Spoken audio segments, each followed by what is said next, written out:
ಉತ್ತರ ಕನ್ನಡ ಜಿಲ್ಲೆಯ ಜನರನ್ನ ಮತ್ತೊಂದು ವಿಚಾರ ಪರಿಪರಿಯಾಗಿ ಕಾಡ್ತಾ ಇದೆ. ಅದು ಗುಡ್ಡ ಕುಸಿತದ ಭೂತದ ಭಯ. ಈಗಾಗಲೇ ನೋಡ್ತಾ ಇದ್ದ ಹಾಗೆ ಅಲ್ಲಲ್ಲಿ ಗುಡ್ಡ ಕುಸಿತದ ಸುದ್ದಿ ಆಗ್ತಾ ಇದೆ. ಹೊನ್ನಾವರ ಹೆದ್ದಾರಿಯಲ್ಲೂ ಕೂಡ ಮತ್ತೆ ಗುಡ್ಡ ಕುಸಿತ ಆಗಿದೆ. ಬಾಸ್ಕೇರಿ ವರ್ಣಕೇರಿ ಬಳಿ ಈ ಘಟನೆ ಆಗಿದೆ. ಗುಡ್ಡ ಕುಸಿತದಿಂದ ಇಲ್ಲಿ ಸಂಚಾರ ತಾತ್ಕಾಲಿಕವಾಗಿ ಸಂಪೂರ್ಣವಾಗಿ ಬಂದ್ ಆಗಿದೆ. ಹೊನ್ನಾವರ ಬೆಂಗಳೂರು ಹೆದ್ದಾರಿ ಸಂಚಾರ ತಾತ್ಕಾಲಿಕ ಬಂದಾಗಿರೋದ್ರ ಬಗ್ಗೆ ರಿಪೋರ್ಟ್ ಸಿಗ್ತಾ ಇದೆ. ಹೀಗಾಗಿ ರಸ್ತೆಯಲ್ಲೇ ನೂರಾರು ಸಂಖ್ಯೆಯ ವಾಹನಗಳು ನಿಂತಲ್ಲೇ ನಿಂತಿದೆ. ಗುಡ್ಡ ಕುಸಿತದ ಭೀಕರತೆ ಹೇಗಿದೆ ಅನ್ನೋದನ್ನ ನೋಡ್ತಾ ಇದ್ದೀರಾ.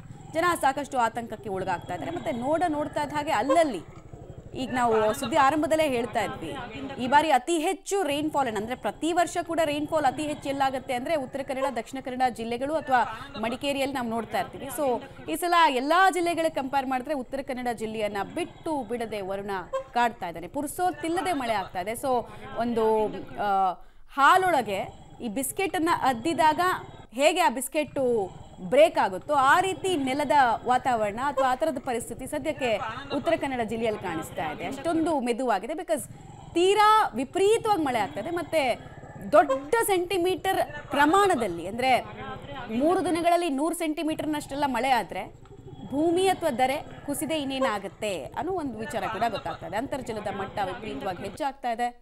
ಸೊ ಪರಿಸ್ಥಿತಿ ಏನು ಅಂತ ಹೇಳಿದ್ರೆ ಇಂಥ ರಾದ್ಧಾಂತಗಳಿಗೆ ಸಾಕ್ಷಿ ಆಗ್ಲಾಗ್ತಾ ಇದೆ. ಆನಂದಪ್ಪ